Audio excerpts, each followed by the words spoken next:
اعوذ باللہ من الشیطان الرجیم بسم اللہ الرحمن الرحیم رب اشرح لی صدری ویسر لی امری واحلل عقدۃ من لسانی یفقہوا قولی۔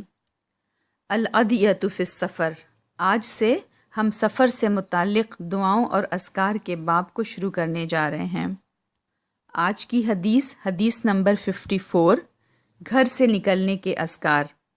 ان انس رضی اللہ عنہ قال رسول اللہ صلی اللہ علیہ وسلم اذا خرج الرجل من بیتہ فقال، حضرت انس رضی اللہ عنہ کہتے ہیں کہ رسول اکرم صلی اللہ علیہ وسلم نے فرمایا، جب آدمی اپنے گھر سے نکلے اور یہ دعا پڑھے، بسم اللہ توکلت علی اللہ لا حول ولا قوت الا باللہ، یہاں تک، تو اسے جواب ملتا ہے، کفیتا، تیرا کام سدھار دیا گیا، وقیتا، تجھے محفوظ کر لیا گیا، ہدیتا، تیری رہنمائی کا انتظام کر دیا گیا، اور شیطان اس سے کنی کاٹ جاتا ہے اور اپنے دوسرے ساتھی شیطان سے جا کر کہتا ہے، ایسے آدمی پر تیرا کیوں بس چل سکتا ہے جو راہیاب ہو چکا ہو، جس کا کام سدھار دیا گیا ہو اور جسے محفوظ کر دیا گیا ہو۔ اسے ابو داؤد، ترمذی، نسائی، ابن حبان اور ابن سنی نے روایت کیا ہے اور یہ حدیث صحیح ہے۔